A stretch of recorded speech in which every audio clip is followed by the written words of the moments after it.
Streptococcus नमूनी, ठीक है जी। Streptococcus pneumoniae, इसको कॉमनली न्यूमोकोकस भी कहते हैं, ठीक है। न्यूमोकोकस भी हम इसको कहते हैं, और स्ट्रेप्टोकोकस विरिडांस, इनको हमेशा कंपैरिजन में ही पढ़ना होता है।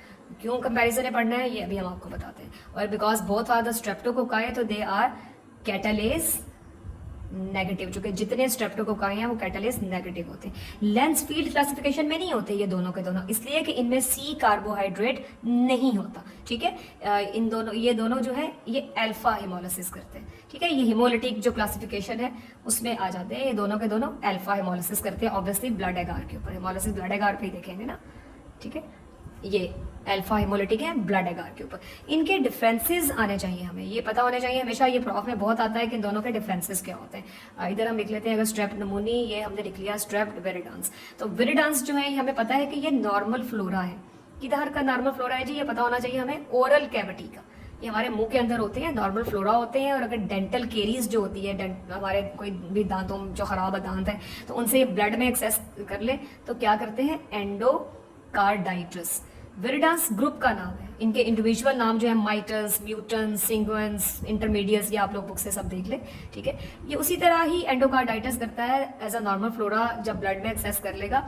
जिस तरह जो स्टेफाइलोकोकस एपिडर्मिडिस है, ये हमारी इधर स्किन के ऊपर स्टेफाइलोकोकस एपिडर्मिडिस जो है वो भी नॉर्मल फ्लोरा होते हैं, और अगर ब्लड में एक्सेस करें तो एंडोकार्डाइटिस करते हैं। जबकि जो स्ट्रेप नमूनी है ये पैथोजेनिक है, ये ऑब्वियसली ये कोई नॉर्मल फ्लोरा नहीं है, ये पैथोजेनिक बैक्टीरिया है।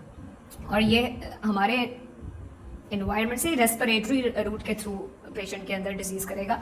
अच्छा, यहाँ ये 2 पॉइंट बहुत इंपॉर्टेंट होते हैं। जो स्ट्रेप नमूनी है, it is bile soluble, MCQs में, एससीक्यूज में, bile soluble and optochin sensitive, ठीक है जी। ऑप्टोजिन सेंसिटिव, ऑप्टोजिन एक एंटीबायोटिक होती है। तो जो स्ट्रेप विरिडांस है वो बाइल इनसॉल्युबल और ऑप्टोजिन को रेजिस्टेंट है। तो ये 3 पॉइंट आपको एग्जाम में जब भी आए तो ये डिफरेंसेस में आने चाहिए, ठीक है। कि नॉर्मल फ्लोरा है, ये पैथोजेनिक है। स्ट्रेप नमूनी जो है it is bile soluble and optochin sensitive, और विरिडांस जो है they are bile insoluble and optochin resistant. अच्छा, अब आता है कि जी स्ट्रेप नमूनी जो है ये डिजीजेस कौन कौन सी करता है। तो इसका नाम ही बता रहा है कि सबसे पहले तो ये करता है नमूनिया। कौन सा नमूनिया, जो बिल्कुल एक टिपिकल लोबार नमूनिया, ठीक है। ये आपका यूक्यू होता है 3rd year, 4th year, final year, तीनों साल टिपिकल लोबार नमूनिया करता है। और लोबार नमूनिया एक वो वाला नमूनिया होता है जिसके टिपिकल से फीचर्स होते हैं। ये अगर हमारा लंग है तो इसकी एक पूरी लोब की कंसोलिडेशन हुई हुई होती है। क्या हुई होती है, कंसोलिडेशन। मेडिसिन के वार्ड का कभी चक्कर काटा करे ना, तो वहाँ पे ये पेशेंट्स मिलते हैं, उनकी हिस्ट्री से फिर आप सीखते हो। पेशेंट को हाई ग्रेड फीवर होगा, ठीक है। ये एक बड़ा फीचर होता है, रस्टी स्पुटम। पेशेंट का स्पुटम जो है वो रस्ट कलर का होता है, उसमें रस्टी स्पुटम होता है। करंट जेली स्पुटम होता है क्लेब्सिएला नमूनी में, और रस्टी स्पुटम होता है हमारे typical lobar pneumonia that is caused by streptococcus pneumoniae में, ठीक है। हाई ग्रेड फीवर होगा, लंग में एब्सेसिस भी होते हैं, पेशेंट ऑब्वियसली ये आईसीयू में होता है। तो ये सब टिपिकल लोबार नमूनिया। अच्छा, ये सबको पता होता है कि न्यूमोकोकस जो है ये नमूनिया करता है, और सब भूल जाते हैं कि ये मेनिंजाइटिस भी करता है। बड़ा कॉमन कॉज है ये मेनिंजाइटिस का, 2 महीने के बच्चों की एज से लेके आगे 60 ईयर्स तक जाके, छोटे बच्चों में, यंगस्टर्स में, एजिड लोगों में, मोर देन 60 ईयर्स की एज में, सब में ये मेनिंजाइटिस का बड़ा कॉमन कॉज है। मेनिंजाइटिस क्या होता है, गर्दन तोड़ बुखार, ठीक है। CSF लेते हैं इसमें पेशेंट का लंबर पंक्चर करके, और उसका सारा जो है उसके ऊपर हम टेस्ट करते हैं, ठीक है। तो मेनिंजाइटिस ये करता है। अच्छा, मेनिंजाइटिस में इसमें बुक में एक बड़े प्री डिस्पोजिंग फैक्टर्स होते हैं। वो प्री डिस्पोजिंग फैक्टर्स ये होते हैं कि उन लोगों में, छोटे बच्चों में, मोर देन 60 ईयर्स के लोगों में, अगर किसी में स्प्लीन नहीं है किसी पेशेंट की, ठीक है, स्प्लीन उसकी निकल गई हुई है, सिकल सेल एनीमिया के जैसे लोग होते हैं उनमें, अगर किसी का कोई स्कल की इंजरीज है, उनके क्रिब्रिफॉर्म प्लेट में से अगर CSF लीक हो रहा है उन लोगों में, ऑलरेडी किसी को कोई वायरल डिजीज है, इन्फ्लुएंजा हुआ है, तो उन लोगों में ये इसकी कुछ प्री डिस्पोजिंग कंडीशंस होती हैं कि इन लोगों में जरा स्ट्रेप नमूनी का मेनिंजाइटिस ज्यादा होता है, ठीक है। फिर इसमें एक बड़ा इंपॉर्टेंट होता है कि ओटाइटिस मीडिया करता है जी, ठीक है। मिडल ईयर की इन्फेक्शन है ओटाइटिस मीडिया। तो इसका हमेशा क्या क्लिनिकल सिनेरियो होगा, एक पेशेंट है, उसके पस is coming out from the middle ear, तो उस पस का जो स्पेसिमन है वो पेशेंट का भेजेंगे लैब के लिए, और नमूनिया में ऑब्वियसली ये जो स्पुटम है वो भेजेंगे। ठीक है।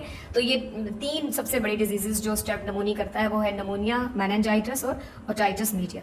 अच्छा, पैथोजेनेसिस आती है प्रॉफ में लिखनी, तो पैथोजेनेसिस में सबसे पहले विरुलेंस फैक्टर्स पता होने चाहिए कि क्या होते हैं। Virulence is the ability to cause disease. Virulence factors इसके कौन कौन से हैं? एक तो इसका जी कैप्सूल होता है, ये बहुत इंपॉर्टेंट होता है। फिर इसमें लिपोटिकोइक एसिड होता है। ग्राम पॉजिटिव्स में हमें पता है एंडोटॉक्सिन नहीं होता, लिपोटिकोइक एसिड्स जो इफेक्ट है वो उतना ही विरुलेंट है जितना ग्राम नेगेटिव के एंडोटॉक्सिन का। कैप्सूल, लिपोटिकोइक एसिड, फिर इसमें जी न्यूमोलाइसिन है, सी सब्सटेंस भी होता है, और आईजीए प्रोटीएज। आईजीए प्रोटीएज उन अक्सर बैक्टीरिया में होता है जो मिकोजल सरफेसेस के साथ अटैच करते हैं। आईजीए प्रोटीएज एच इन्फ्लुएंजा में भी है, मेनिंगोकोकस में भी है, गोनोकोकस में भी है। सिक्रीटरी आईजीए को न्यूट्रलाइज कर देते हैं। ठीक है, तो ये इसके विरुलेंस फैक्टर्स हैं। ये पैथोजेनेसिस आए तो उसमें हमें लिखने हुए आने चाहिए। अच्छा, इसकी अब लैब क्या है? तो लैब में सबसे पहले पता है हमें ग्राम स्टेन पता होना चाहिए। तो ये है जी ग्राम पॉजिटिव लेंसेट शेप्ड, ये इस तरह की कुछ शक्ल होती है लेंसेट शेप, ये यूं करके लेंसेट। वो यार फिजियोलॉजी की लैब्स है, वो कान के अंदर करके वो खून निकाल के कुछ करते थे। नेजा भी आगे से यूं करके होता है, आई थिंक सो। ठीक है, लेंसेट शेप डिप्लोकोकाई, ये इस फॉर्म में होते हैं बेशक। They are gram positive lancet shape diplococci. Obviously catalase negative है, और ब्लड एगार के ऊपर ये अल्फा हेमोलिसिस शो करते हैं जी, हम सबको पता है। और आपका ये जनाब ऑब्वियसली बाइल सॉल्युबल है और ऑप्टोजन सेंसिटिव है। ये न्यूमोकोकस के बारे में इतनी बातें तो हमें डेफिनेटली पता होनी चाहिए। ठीक है, और ये यहाँ पे एक और बात बतानी चाहिए कि ये जो डिजीजेस कर रहा है स्ट्रेप नमोनी, ये मिलती जुलती डिजीजेस जो है ना, ये एक बैक्टीरिया होता है हमारा हेमोफिलस इन्फ्लुएंजा।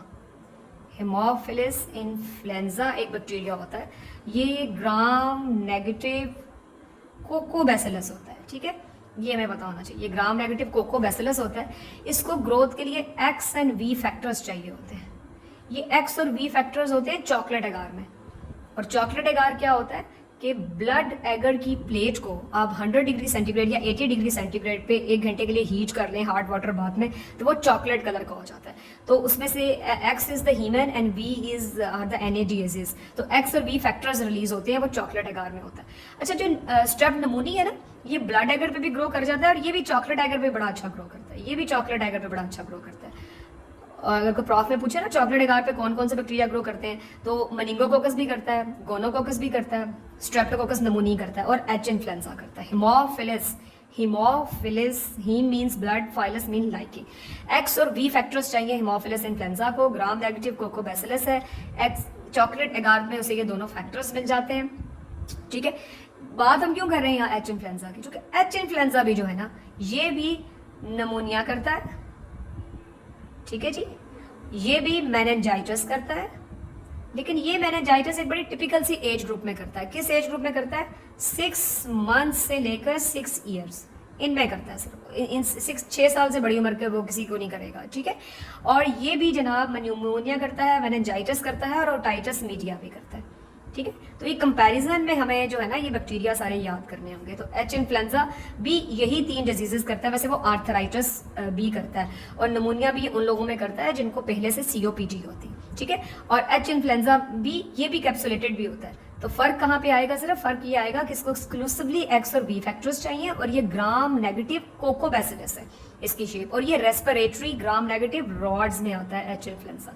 ठीक है, इसके भी जो विरुलेंस फैक्टर्स होते हैं एच इन्फ्लुएंजा के, वो बड़े सिंपल से होते हैं कि इसमें भी हमारा कैप्सूल होता है, लेकिन क्योंकि ये ग्राम नेगेटिव है इसलिए इसमें एंडोटॉक्सिन होता है। यहाँ पे छोटी सी एक बात को जो हमने 1000 दफा पहले भी किया है, रिवाइज कर लेते हैं। ग्राम नेगेटिव बैक्टीरिया की कैसी सेल वॉल होती है?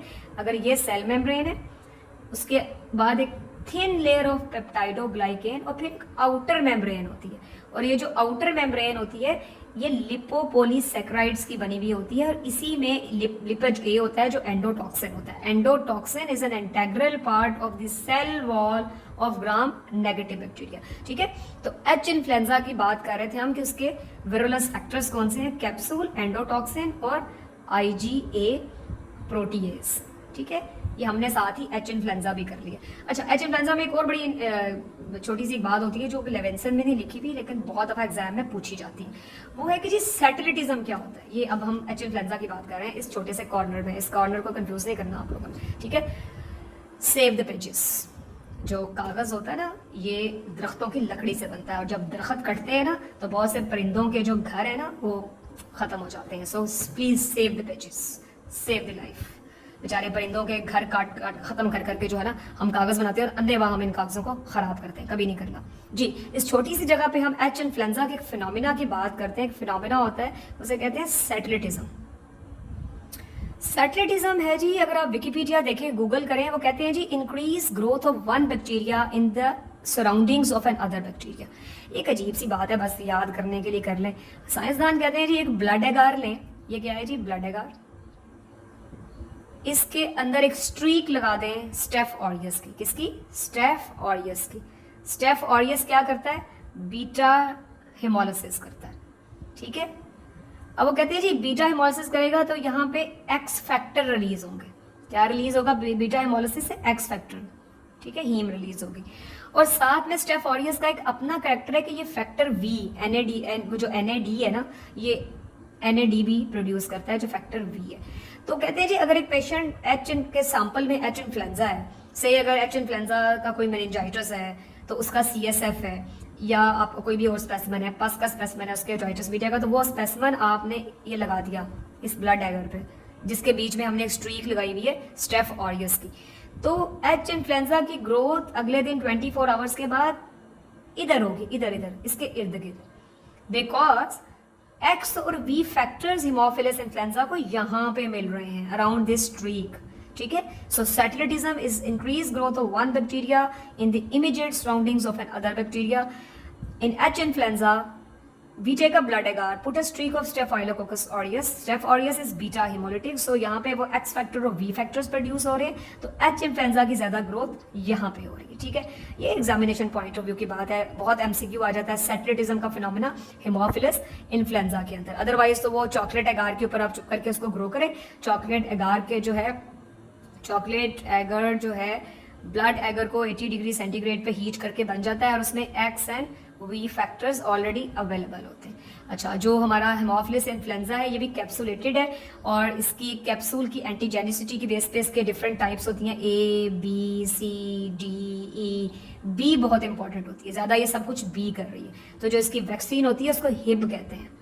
हिब means haemophilus influenzae type B. तो न्यूमोकोकल वैक्सीन और हिब की वैक्सीन जो है ये गवर्नमेंट के शेड्यूल में होती है, ये बच्चों को बचपन में लगवानी होती है, ठीक है। So this whole story is all about strep pneumoniae and strep viridans. This are alpha haemolytic, इनके डिफरेंसेस हो गए, क्या क्या डिजीजेस स्ट्रेप्टोकोकस नमूनी करता है, और फिर स्ट्रेप्टोकोकस नमूनी और न्यूमोकोकस के साथ बिल्कुल कंपैरिजन में हमेशा हेमोफिलस इन्फ्लुएंजा करना होता है क्योंकि डिजीजेस मिलती जुलती होती हैं। याद करें, याद करेंगे तो इम्तिहान पास होगा आप लोगों का।